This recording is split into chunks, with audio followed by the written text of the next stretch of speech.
My son, Michael Jr., at that time, he was young. He was, I think, 3 or 4 or 5 years old, something like that. Well, he used to come to visit me, and Lyle would get a lot of visits. So, when we were in the visiting room together, which was behind the glass, my wife and my kids would say hello to Lyle, and he would say hello back, and so on and so forth.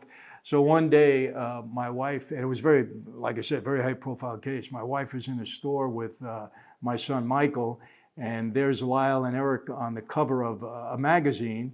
And there's a lot of people around, and my son picks up the magazine, Michael Jr., and he says, "Oh, look, Mommy, there's our friend, Lyle and Eric."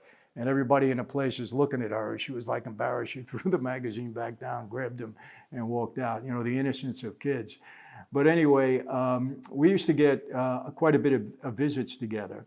And so after they separated them, I'll tell you what happened. When they used to take us to a visit, because we were in lockdown, they would shackle us, handcuffs and shackles. And the correctional officer would accompany us through the jail and into the visiting room. And when you went through on that journey, you had to go through the prison hospital.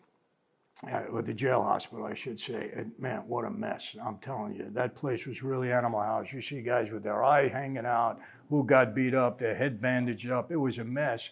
But they all knew who Lyle and Eric were because of the publicity that they had. And some things that you don't do in prison that people frown upon, pedophiles are very, very much frowned upon in there. If you did anything to a child, you're frowned upon in there. You killed your parents, you're frowned upon in there. So as we used to walk into the visiting area, the people that saw Lyle and Eric used to tell them, when you get to prison, we're going to kill you, we're going to blow your brains out, we're going to shank you, used to hear all of this stuff. And they were nervous.